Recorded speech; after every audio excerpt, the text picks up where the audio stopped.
नमस्कार दोस्तों, दिल थाम लीजिए क्योंकि आप सुनने जा रहे हैं एक ऐसी कहानी जो आपको रात भर सोने नहीं देगी। मैं आपका स्वागत करता हूं द हॉन्टिंग फियर चैनल पर, जहां डर सिर्फ कहानी नहीं, एहसास बनकर उतरता है। और हां, आप सुन रहे हैं एक डरावनी कहानी, वो भी मेरी जुबानी।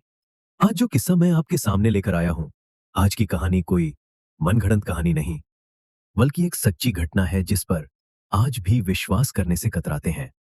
आज की कहानी यूपी के सुरेश चौबे की है। ये सिर्फ एक कहानी नहीं, बल्कि एक ऐसा खौफनाक हादसा जिसने न सिर्फ उनके होश उड़ा दिए, बल्कि उन्हें जिंदगी भर के लिए बदल कर रख दिया। तो चलिए, इस कहानी को सुनते हैं सुरेश चौबे की अपनी जुबान से, उनकी आंखों से देखी गई उस डरावनी रात की दास्तान। लेकिन उससे पहले आपसे एक छोटी सी गुजारिश है। अगर आप वाकई में हमारे काम की कदर करते हैं, तो इस वीडियो को अभी लाइक कर दीजिए और अपने दोस्तों के साथ जरूर शेयर कीजिए। नीचे कमेंट में बताइएगा कि आपको ये कहानी कैसी लगी। दोस्तों, आपने बहुत सी हॉरर कहानियां सुनी होंगी, लेकिन यकीन मानिए, आज की यह कहानी आपकी रूह को छू जाएगी अंदर तक। और अगर आप हमारे चैनल पर नए हैं, तो सब्सक्राइब जरूर कीजिए ताकि जब भी हम कोई नई डरावनी कहानी लाएं, सबसे पहले आप तक पहुंचे। तो चलिए, अब देर किस बात की, शुरुआत करते हैं आज की खौफनाक यात्रा। मेरा नाम सुरेश चौबे है। मैंने ट्रक चलाना 19 की उम्र में शुरू कर दिया था। शुरुआत किसी और के ट्रक से की थी। वो दिन और आज का दिन, अब मेरे पास खुद का एक ट्रक है। पुराना है, लेकिन मेरे साथ कभी बेवफाई नहीं की। अशोक लेलैंड 1673, नीले और नारंगी रंग वाला। उसकी विंडशील्ड पर बड़े पीले अक्षरों में लिखा है, मां शेरावाली, और मैं प्यार से उसे रानी कहता हूं। रानी ने मुझे आंधियों से निकाला है, बाढ़ में फंसने से बचाया है, दंगों की आग से खींचा है, शादियों में पहुंचाया है, और ना जाने कितनी बार मेरी जान बचाई है। मैं तो कई बार सोचता हूं, अगर कभी इस रानी ने मेरा साथ छोड़ दिया, तो शायद मैं किसी हाईवे के बीचों बीच लेट जाऊं और अगला ट्रक मेरा हिसाब बराबर कर दे। शराब अब नहीं पीता, पहले पीता था, बहुत पीता था, पर उस आदत ने मुझसे बहुत कुछ छीन लिया। टूटी हड्डियां, टूटी उम्मीदें, और कुछ माफिया जो मैं कभी मांग नहीं पाया। अब बस चाय पीता हूं, बीड़ी जलाता हूं, और रेडियो पे आने वाली झिलमिलाती पुरानी आवाजें सुनता हूं।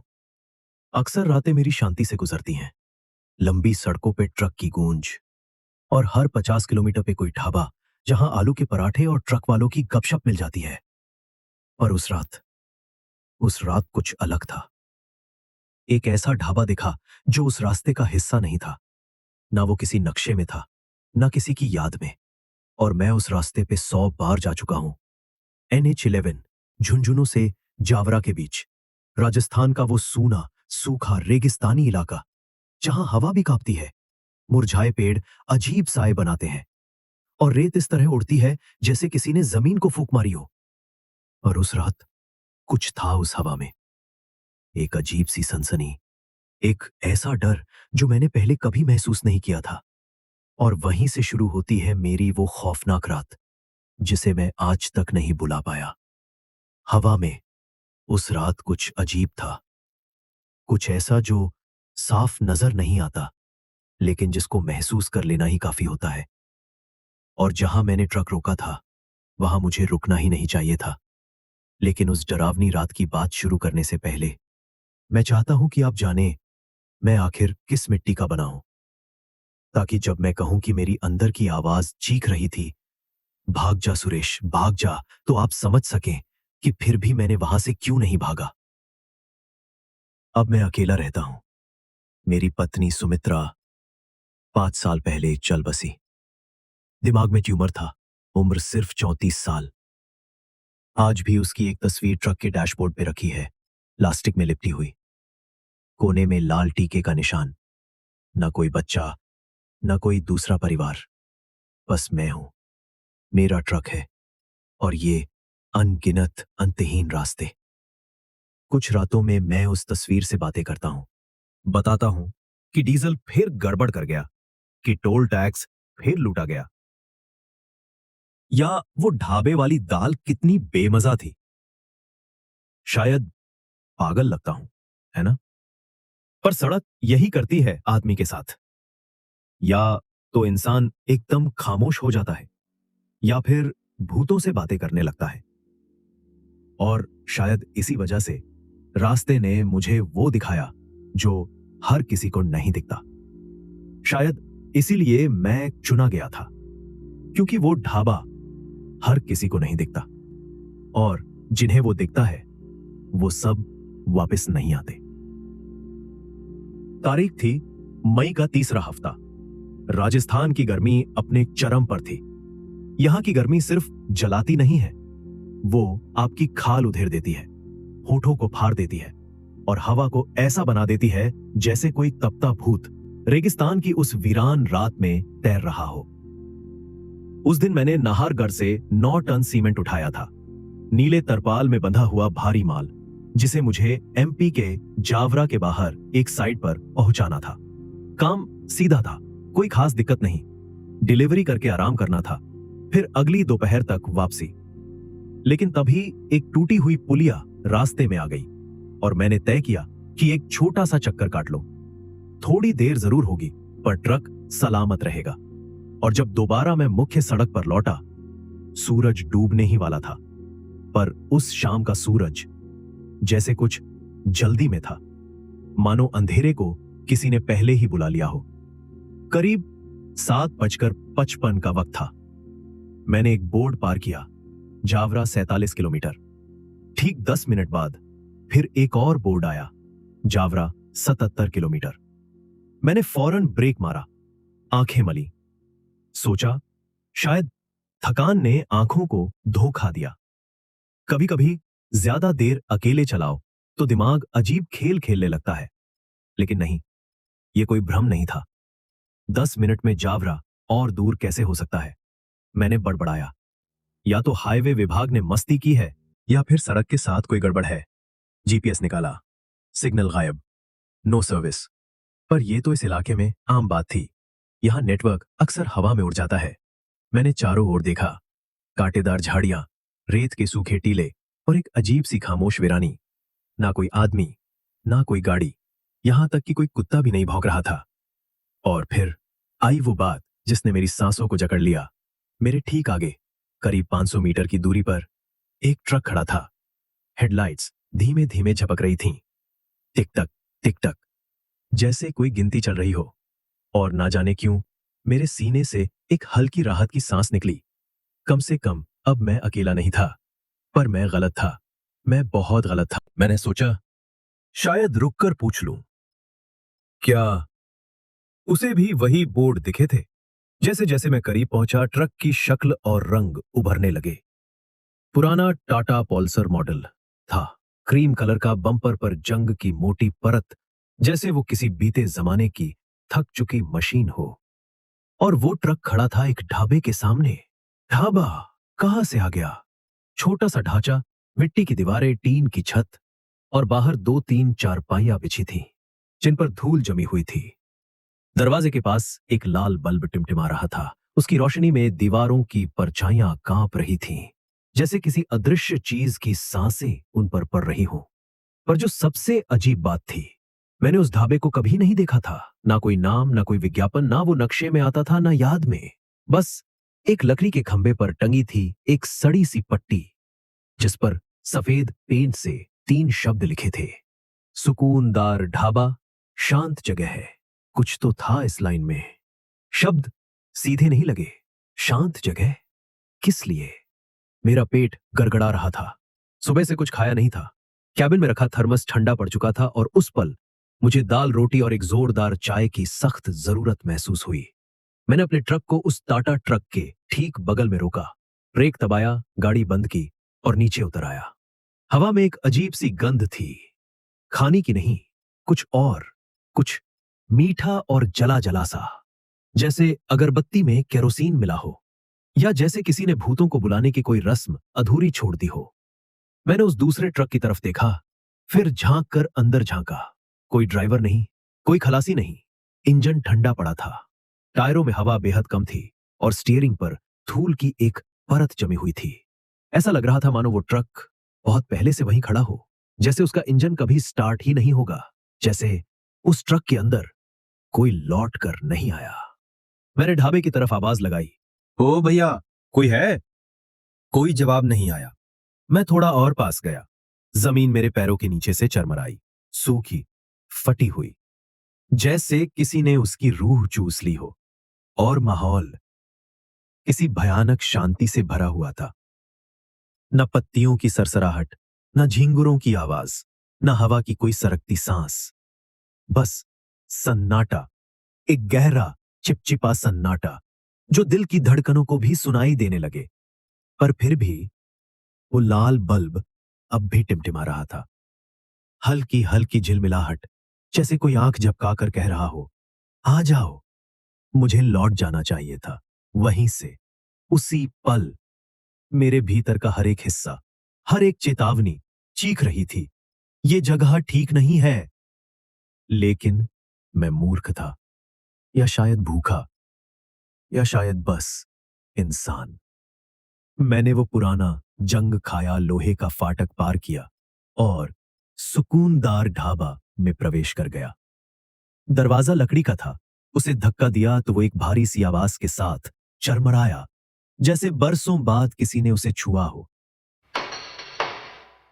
भीतर एक लाल टीन की चादर छत से झूल रही थी, और अजीब बात यह थी, हवा बिल्कुल नहीं थी, फिर भी वो धीरे धीरे हिल रही थी। भीतर चार पांच टेढ़ी मेढ़ी मेजें किनारे सरकी हुई पड़ी थी, जिन पर धूल जमी थी, लेकिन वो धूल नई नहीं थी, जैसे सदियों की चुप्पी ने उन्हें ढक रखा हो। दीवारें पीली थीं, धुएं से जली हुई। एक लंबा सा काउंटर, और उसके कोने पर रखी थी एक आधी जली अगरबत्ती, जो सफेद धुएं की एक पतली लहर छोड़ रही थी। पर वो धुआं ऊपर नहीं उठ रहा था, नीचे गिर रहा था, जैसे जमीन उसे खींच रही हो, या शायद कुछ और। मैं दरवाजे के पास खड़ा रहा, फिर से आवाज लगाई, ओ भाई साहब, कोई है? उफ, खुद की आवाज भी अजीब सी लगने लगी थी।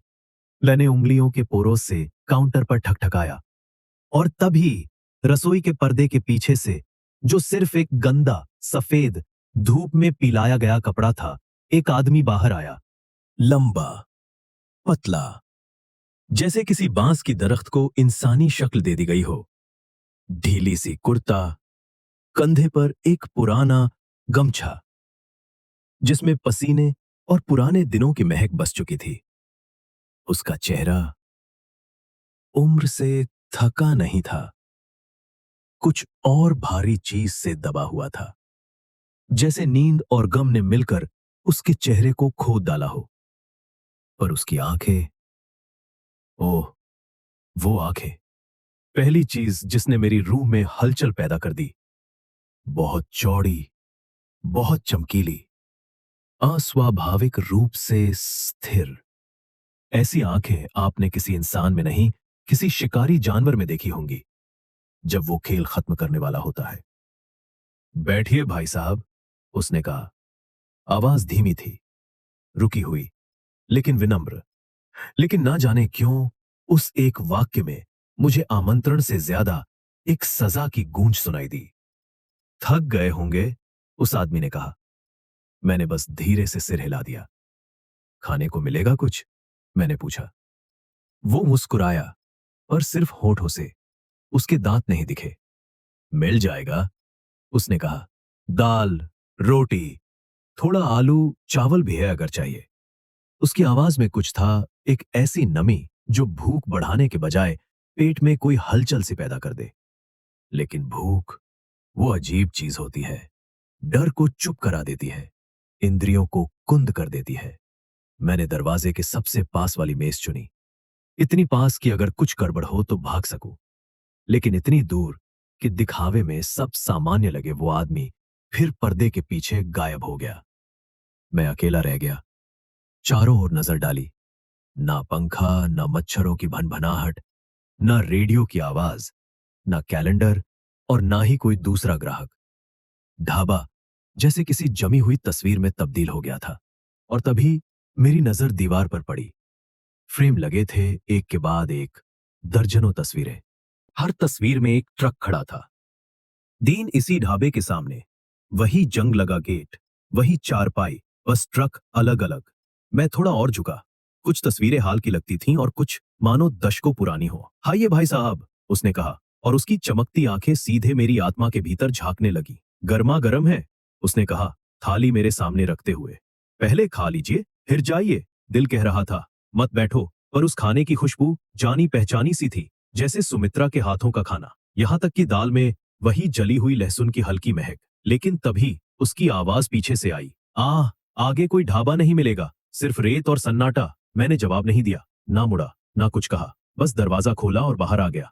पर बाहर की हवा अब भारी लग रही थी, जैसे उसमें कुछ दबा हुआ हो। सड़क अब भी वही थी, लेकिन वो टाटा ट्रक गायब था। ना एक टायर का निशान, ना धूल में कोई रेखा, ना कोई सबूत, जैसे वो कभी था ही नहीं। मैं बिना रुके अपनी रानी के पास दौड़ा, कैबिन में चढ़ा, चाबी घुमाई, पहले ही प्रयास में स्टार्ट। जैसे वो जानती थी अब देर नहीं होनी चाहिए। मैंने पीछे नहीं देखा, ना उस आदमी की तरफ, ना उस ढाबे की तरफ, बस क्लच दबाया, फर्स्ट गियर में डाला और ट्रक दौड़ पड़ा। लेकिन तभी जैसे ही हेडलाइट्स ने हाईवे को रोशन किया, रियर व्यू मिरर में कुछ दिखा। मैं ठिठक गया, सांस अटक गई। ट्रक का इंजन चल रहा था, हेडलाइट्स अब भी अंधेरे को चीर रही थी, पर मेरा दिमाग जैसे किसी घुमावदार सुरंग में गिर चुका था। ये मुमकिन नहीं है, मैंने वो बोर्ड कम से कम 30 मिनट पहले देखा था। फिर ट्रक चलाया था, सीधा, तेज, कई किलोमीटर तय कर चुका था। तो फिर मैं फिर वही कैसे था? रानी की कैबिन के भीतर सब कुछ वैसा ही था। डैशबोर्ड पर सुमित्रा की फोटो, टीके वाला प्लास्टिक कवर, डिक्की में वही थर्मस, एक अधजली बीड़ी। पर अब हर चीज का मतलब बदल गया था। अब हर चीज अपनी जगह पर तो थी, लेकिन मेरे भीतर कुछ अपनी जगह पर नहीं था। मैंने खुद को समझाने की कोशिश की, शायद थक गया हूं, शायद भ्रम है, पर अंदर कहीं कोई कह रहा था, शायद नहीं, शायद ये सब वो है जो तुम्हें अब तक नहीं समझ आया। फिर एक एहसास हुआ, रियर व्यू मिरर, मैंने अनजाने में उसमें देखा। ढाबा वापस था, सड़क के किनारे, वही जगह, वही टिमटिमाता लाल बल्ब। पर अब गेट पर वो औरत नहीं थी, अब वहां मैं खड़ा था, मैं खुद, उसी जैसे कपड़े, उसी जैसी काया, उसी ट्रक के सामने। और वो मुझे देख रहा था, सीधा, नजरों में झांकता हुआ। मेरे हाथ से स्टीयरिंग छूट गया, ट्रक धीरे धीरे रेंग रहा था। मैंने घबराकर ब्रेक दबाया, ट्रक रुक गया, लेकिन मेरी धड़कन नहीं। कैसे हो सकता है ये? मैंने आंखें मलकर फिर देखा, वो गायब था। अब वहां कुछ नहीं था, ना ढाबा, ना औरत, ना मैं, सिर्फ रेत और रास्ता। और अब फिर वही समय, 7:41। ना एक मिनट आगे, ना एक सेकंड पीछे, जैसे वक्त ठहर गया हो या फिर लौट आया हो। मेरे हाथ कांपने लगे। डैशबोर्ड पर पड़ी बीड़ी अब भी वही थी, लेकिन मैं अब वैसा नहीं था जैसा 20 मिनट पहले था। मेरे भीतर कुछ बदल चुका था। मैंने गहरी सांस ली। शायद मैं ढाबे से निकला ही नहीं, शायद मैं अभी भी वहीं हूं। मैंने आंखें बंद की। सुमित्रा का चेहरा सामने आया, धीरे धीरे धुंधला होकर किसी और चेहरे में बदलने लगा। वो लाल साड़ी वाली औरत, वही आंखें, वही इशारा। मैंने फिर से रियर व्यू मिरर में देखा। ढाबा वापस था और उसके सामने अब दो लोग खड़े थे। एक वो औरत, दूसरा मैं खुद। हाँ, मैं। एकदम वही कपड़े, वही ट्रक ड्राइवर वाला हुलिया, वही चेहरा। बस आंखें खाली थी, जैसे कोई और मेरे भीतर आकर खड़ा हो गया हो। मेरा दिमाग सुन्न पड़ गया था, शरीर लकड़ी सा भारी हो गया।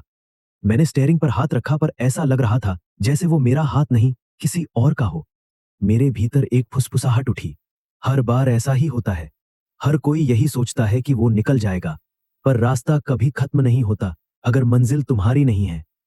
और तभी मेरे ट्रक की हेडलाइट्स अचानक बुझ गईं, इंजन की लोरी रुक गई, कैबिन में अंधेरा, बस वही सन्नाटा जो ढाबे के भीतर था अब यहां भी घुस आया था। मैंने चाबी फिर से घुमाई, ट्रक स्टार्ट नहीं हुआ। फिर से कोशिश की, कुछ नहीं। तीसरी बार ट्रक स्टार्ट हो गया, लेकिन अब उसकी आवाज रानी जैसी नहीं थी। वो भारी थी, खुरदुरी, जैसे किसी और की सांसें चल रही हो मेरे साथ। मैंने ट्रक बढ़ाया, आंखें अब भी मिरर पर थीं, पर अब वहां कुछ नहीं था, ना ढाबा, ना औरत, ना मैं, सिर्फ रात। फिर भी जब मैं सीकर पहुंच गया, जब मैं सच में लोगों की दुनिया में वापस आया, तो मैंने एक बार पीछे मुड़कर देखा। ट्रक की नंबर प्लेट तेहली कहा पे, नौबी यदन 107, अब भी वही थी, सिर्फ 7:41।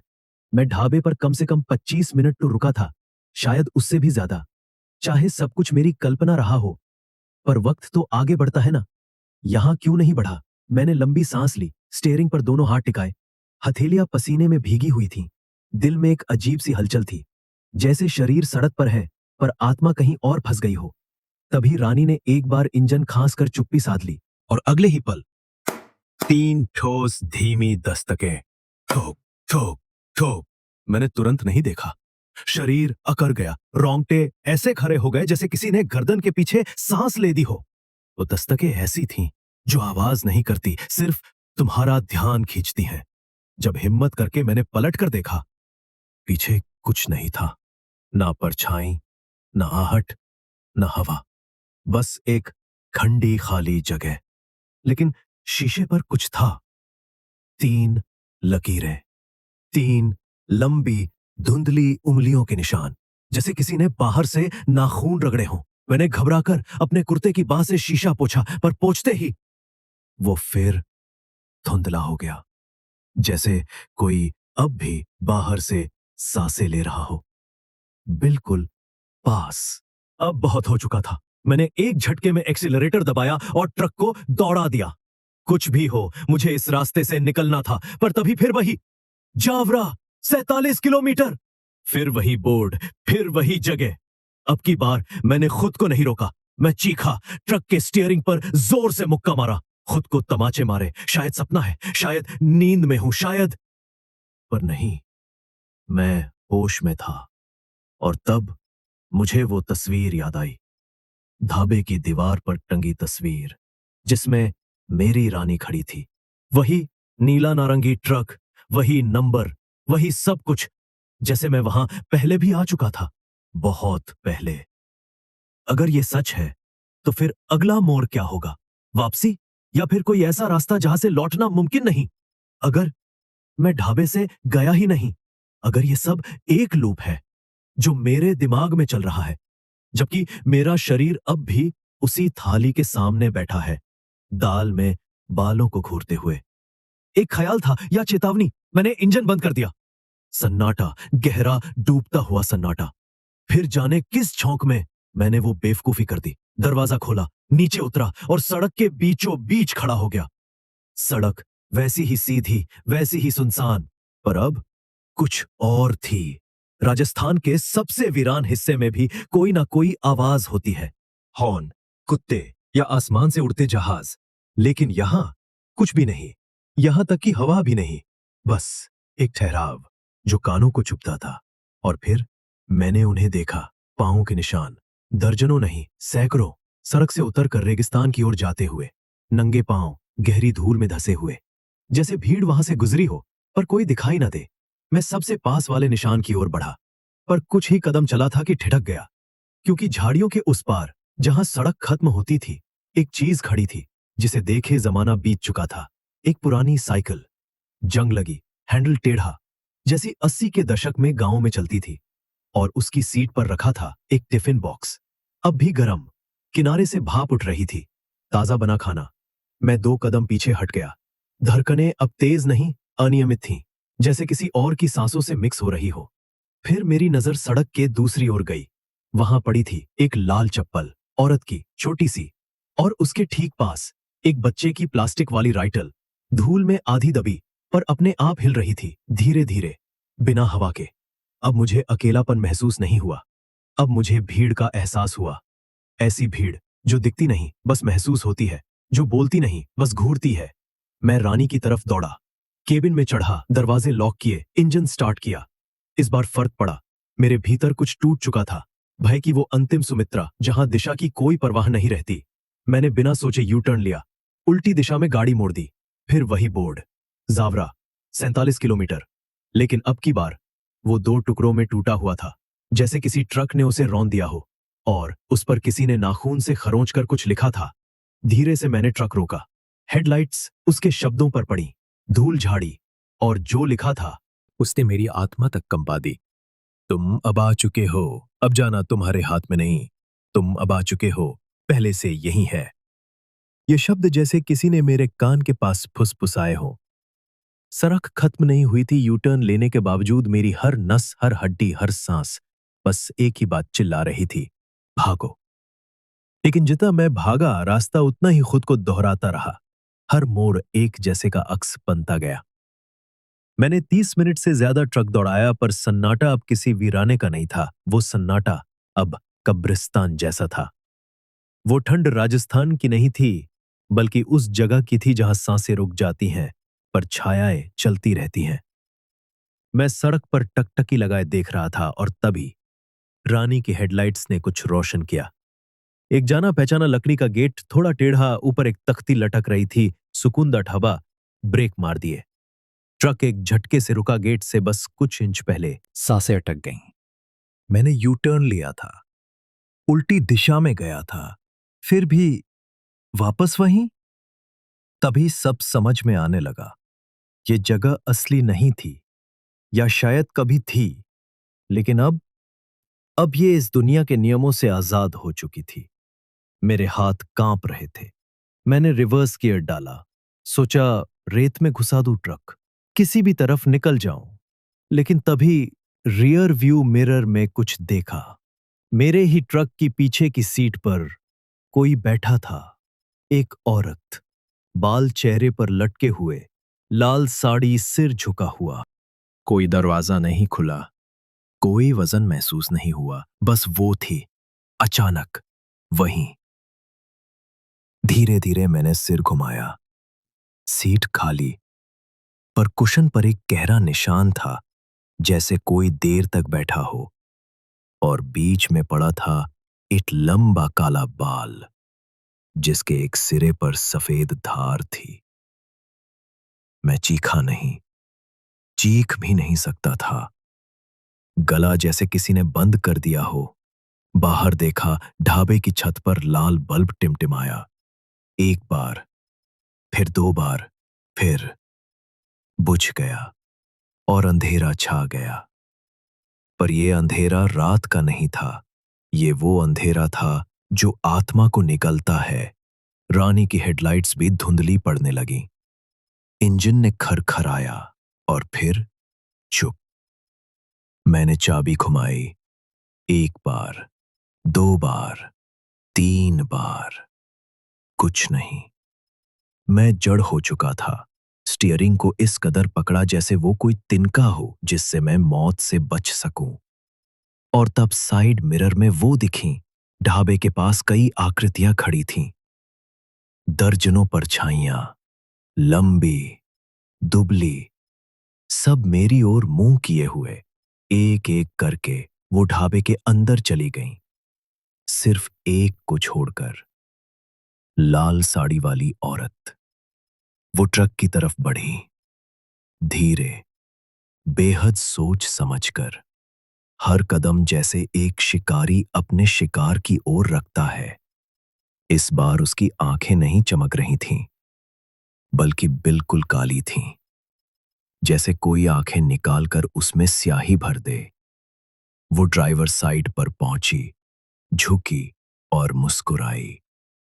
वो मुस्कान डरावनी नहीं थी, वो जानी पहचानी थी, जैसे वो मुझे पहले से जानती हो, जैसे वो इंतजार कर रही हो।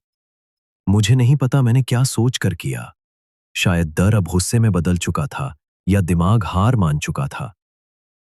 मैंने डैशबोर्ड से हनुमान चालीसा निकाली, कसकर पकड़ा और चिल्लाया, तू जो भी है, छोड़ दे मेरा पीछा।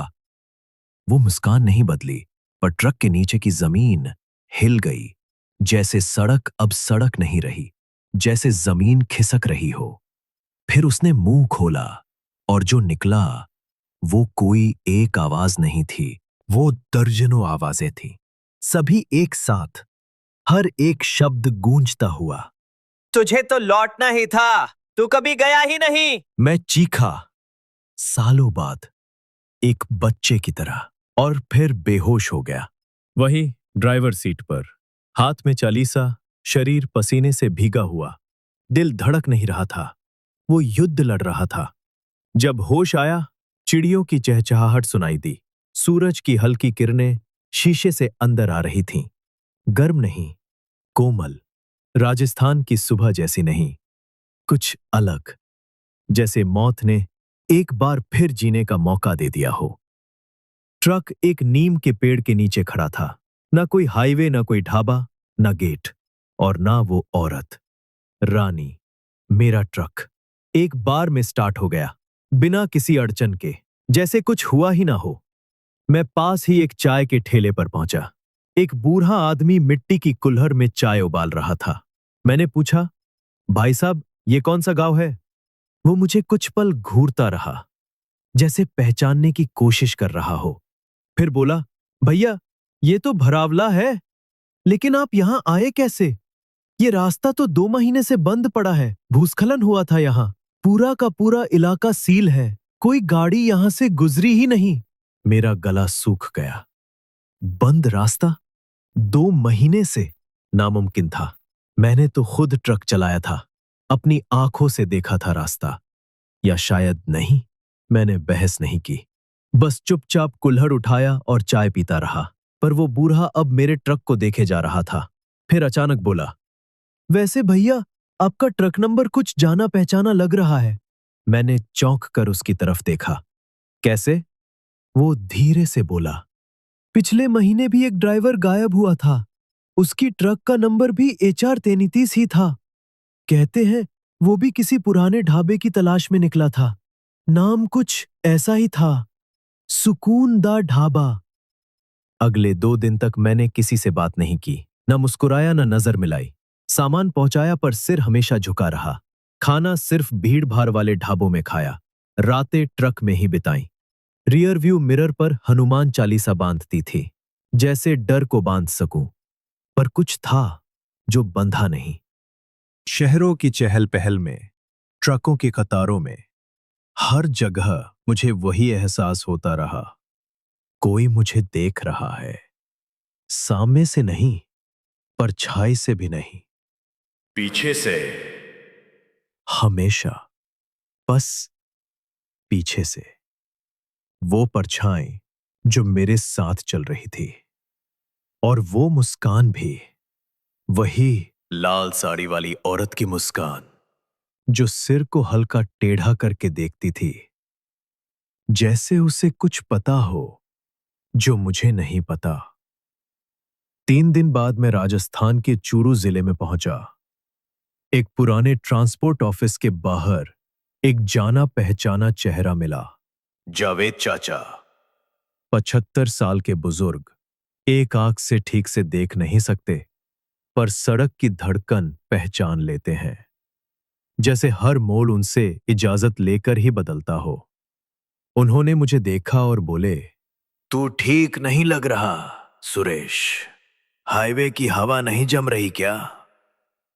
मैं बस मुस्कुरा दिया, लेकिन अंदर बहुत कुछ हिल चुका था। धीरे से पूछा, चाचा, कभी सुकूनदा ढाबा नाम सुना है? उनके हाथ रुक गए। चाय की केतली सीटी मारती रही, पर चाचा जैसे जम गए हों।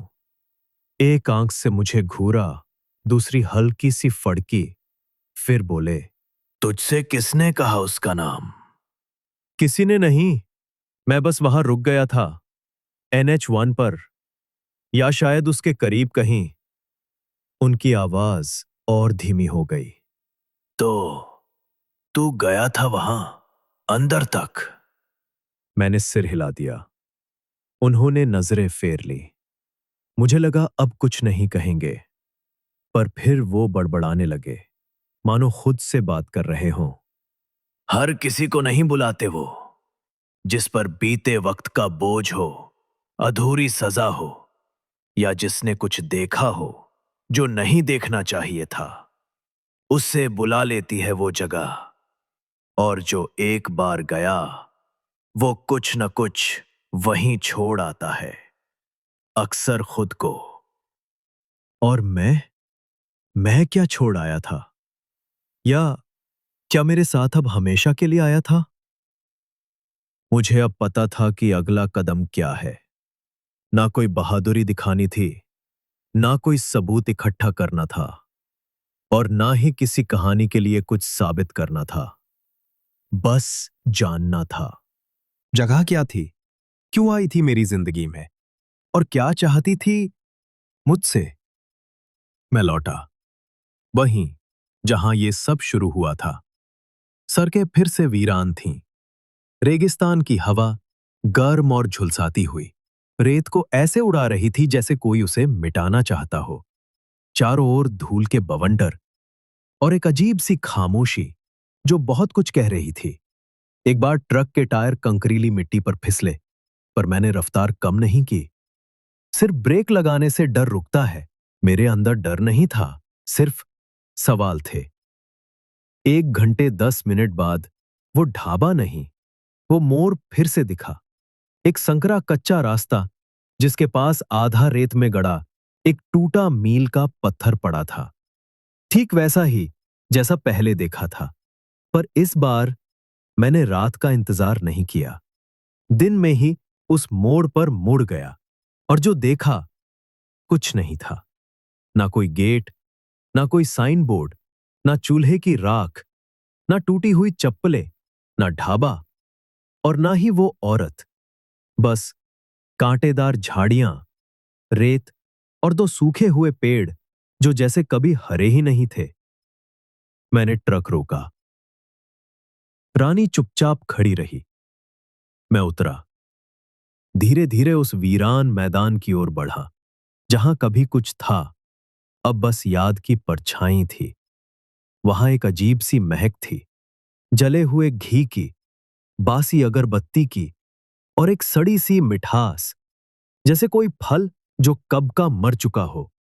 और फिर रेत में कुछ चमकता सा दिखाई दिया। मैं झुका, उसे खींचकर बाहर निकाला। एक धातु का फोटो फ्रेम। कांच टूटा हुआ था, तस्वीर धुंधली थी, लेकिन जैसे जैसे धूल हटाई वो साफ होने लगी। तस्वीर में एक ट्रक खड़ा था, नीला और नारंगी, मेरी रानी। HR-33 के सधारण A2। वही डेंट, वही केसरी दुपट्टा बोनट पर, यहां तक कि बाएं हेडलाइट पर वही पुरानी खरोंच जो झांसी के पास 3 महीने पहले लगी थी। तस्वीर में खड़ा था, बोनट पर हाथ रखे, मुस्कुरा रहा था, और मेरे पीछे वो खड़ी थी, वही लाल साड़ी वाली औरत ढाबे के गेट के पास। काली आंखें, जमी हुई मुस्कान, जैसे तस्वीर खींचते समय वो मेरे ही पीछे खड़ी हो। मैंने फ्रेम गिरा दिया, लेकिन वो टूटा नहीं। रेत पर ऐसे गिरा जैसे पहले भी वहां गिर चुका हो। मैंने एक कदम पीछे हटाया और तभी वो आवाज फिर से आई, धीमी, खुरदरी और सीधी मेरी पीठ के पास से। अब तो मुस्कुरा रहे थे तुम, अब डर क्यों लग रहा है? वापसी नहीं थी, अब मैं उसका हिस्सा था। छन छन छन, जैसे किसी पुरानी लोहे की कड़ाही पर कोई बार बार कलछी मार रहा हो। उस आवाज के साथ ही भुने हुए प्याज और गरम सरसों तेल की तीखी खुशबू हवा में तैर गई। मैंने धीरे से पलटकर देखा। वो ढाबा फिर से वहीं खड़ा था, जहां कुछ देर पहले सिर्फ वीरानी थी, अब वहां था सुकून दा ढाबा। धुंधली लाल बत्ती टिमटिमा रही थी, तंदूर से धुआं उठ रहा था जैसे खाना बन रहा हो। वही टूटा हुआ लकड़ी का साइन बोर्ड धीरे धीरे हवा में झूल रहा था, सुकून दा ढाबा सिंस 1974। पर मैं तो वहां चला ही नहीं था। ना कोई कदम बढ़ा था, ना पलकों ने झपकने की इजाजत ली थी। तो ये फिर कैसे? जैसे मैं किसी और ही दुनिया में प्रवेश कर गया था, एक ऐसी जगह जो सिर्फ मुझे देख सकती थी, और अब मैं भी उसे। मैं डरकर ट्रक की ओर भागा, लेकिन ट्रक वहां नहीं था। ना कोई आवाज, ना इंजन की गर्मी, ना टायरों के निशान, कुछ भी नहीं। जहां रानी खड़ी थी, अब वहां बस सूनी रेत थी। मैं फिर फंस चुका था, लेकिन इस बार मैं कोई मेहमान नहीं था। मैं उस जगह का हिस्सा बन चुका था। मेरे दिल की धड़कनें गूंज रही थीं, जैसे छाती के भीतर कोई दरवाजा पीटा जा रहा हो। मुट्ठियां अपने आप भींच गईं, और तभी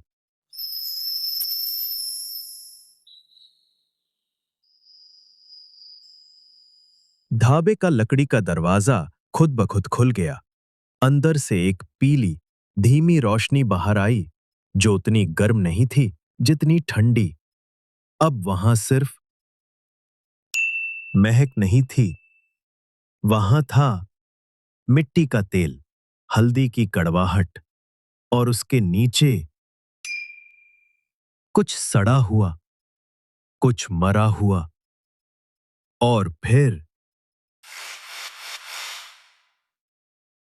वो आवाज एकदम पास से, मासूम, धीमी, बिल्कुल किसी बच्चे जैसी।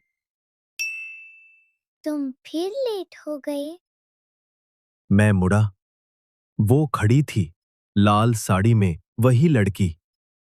औरत नहीं, शायद 17-18 की, मगर चेहरा जैसे बचपन और मौत के बीच कहीं फंसा हुआ। काले बाल, गीले नहीं, रस्सियों जैसे लटके हुए। आंखें जैसे सूखे खून में डूबा कोई अंधा कुआं। और मुंह, अब मुस्कुराहट नहीं थी, अब थी एक तिरछी, कुटिल हंसी जो अजनबी नहीं थी। मैं उसे जानता था, हमेशा से। तुम बार बार भागने की कोशिश करते हो, उसने गर्दन झुकाकर कहा। लेकिन हर बार यही लौट कर आते हो। मैंने कांपती आवाज में पूछा, तू क्या है? उसने धीरे से एक उंगली उठाई और मेरे सीने की ओर इशारा किया। मैं वो हूँ जो तुम पीछे छोड़ आए थे। मेरी सांस अटक गई, सारे सवाल धुंधलाने लगे और जो यादें उमड़ पड़ीं, वो मेरी नहीं थीं। मेरे सामने फ्लैश होने लगा। ट्रक आते हैं, एक एक करके। थके हुए ड्राइवर, भूखे। वो लड़की खाना परोसती है, मुस्कुराती है। सब कुछ सामान्य लगता है, फिर कुछ बदल जाता है। उसकी आंखें काली हो जाती हैं, उसका शरीर अजीब तरह से मरोड़ खाता है। और फिर चीखें, आग, जलता ढाबा। मैं चीख नहीं सका, क्योंकि अब मैं मेहमान नहीं था, मैं मेजबान बन चुका था, जहां आग बुझती नहीं और आत्माएं ठहर जाती हैं। और फिर वही दृश्य। ढाबा फिर से जल रहा था। हर बार कोई नया चेहरा, हर बार वही अंजाम। एक ही चक्र, एक ही फंसाव। पर इस बार कुछ और था, जैसे समय ने पीछे झांका हो। आखिरी दृश्य में मैंने खुद को देखा। मैं अंदर जा रहा था, खाना खा रहा था, उस लड़की से मुस्कुराकर बात कर रहा था। और फिर मैं जल रहा था, मैं खुद।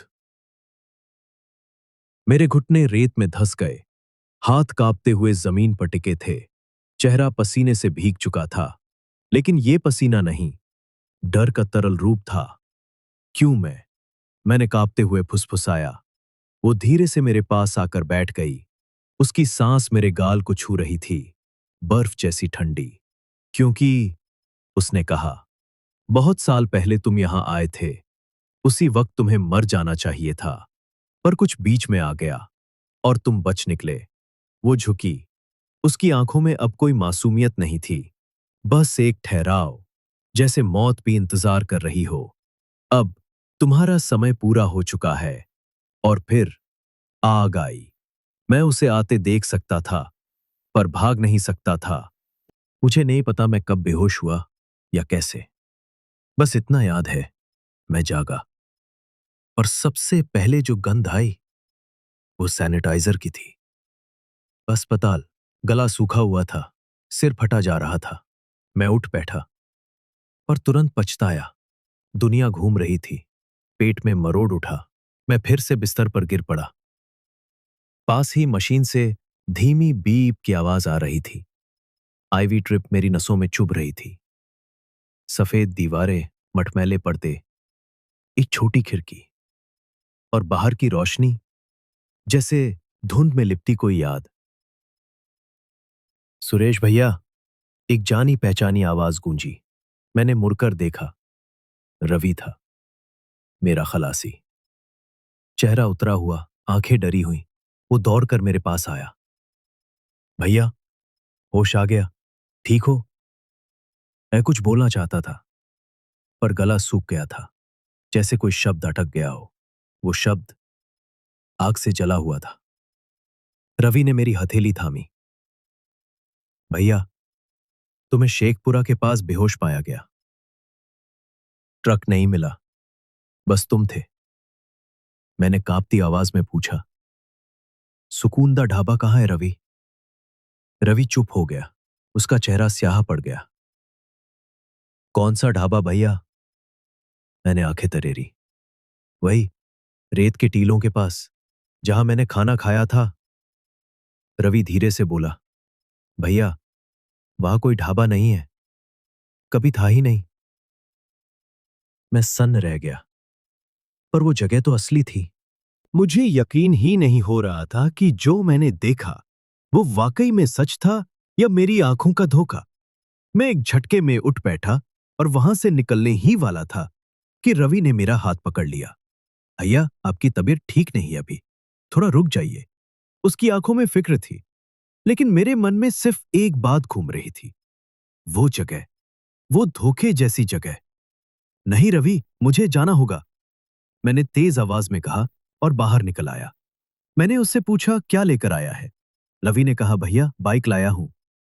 मैंने झटपट उससे बाइक की चाबी ली और बिना किसी को कुछ कहे सीधा उसी ढाबे की ओर निकल पड़ा जहां कुछ देर पहले हम बैठे थे और वो सब हुआ था। रास्ता कुछ वैसा ही था जैसा याद में था, वीरान, सूना और हवा में अजीब सी सीलन थी। लेकिन जब मैं वहां पहुंचा तो एक पल को मेरी सांसें थम गई। वहां कोई ढाबा था ही नहीं, ना टेबल, ना कुर्सियां, ना वो टीन की छत, ना ही वो बुढ़ा जो चाय पिला रहा था। बस एक सुनसान खाली मैदान और एक टूटा हुआ बोर्ड जिस पर अब सिर्फ धुंधले से कुछ अक्षर बचे थे, जैसे किसी ने जानबूझकर मिटा दिए हो। मैं वहीं खड़ा रह गया, पत्थर की तरह। क्या मैंने जो देखा था वो सब सच था, या मैं किसी ऐसे खेल में फंस गया था? वो गायब हो चुका था। पर हम एक नए ढाबे पर रुके जिसका नाम था सुकून जंक्शन। कुछ नौजवान लड़कों ने शुरू किया था। मैं मुस्कुराया, जैसे कुछ अब भी बाकी था। अब भी कोई हिस्सा किसी मुसाफिर को सुकून देना चाहता था। आज भी मैं ट्रक चलाता हूं, लंबे रूट्स लेता हूं, पर अब रेत डरावनी नहीं लगती, क्योंकि सबसे भयानक भूत अब पीछे छूट चुके हैं और कुछ रास्ते तुम्हें अपने ही पास वापस ले आते हैं। तो दोस्तों, यही खत्म होती है आज की यह दास्तान, सच्ची, डरावनी और दिल छू जाने वाली। अगर आपको ये कहानी पसंद आई हो तो नीचे कमेंट करके जरूर बताइए। आपके शब्द हमारी सबसे बड़ी ताकत है। बहुत जल्द फिर मिलेंगे एक और रोंगटे खड़े कर देने वाली द हॉन्टिंग फियर की कहानी के साथ। तब तक सावधान रहिए, सुरक्षित रहिए और हमारे साथ इस अंधेरे सफर में चलते रहिए।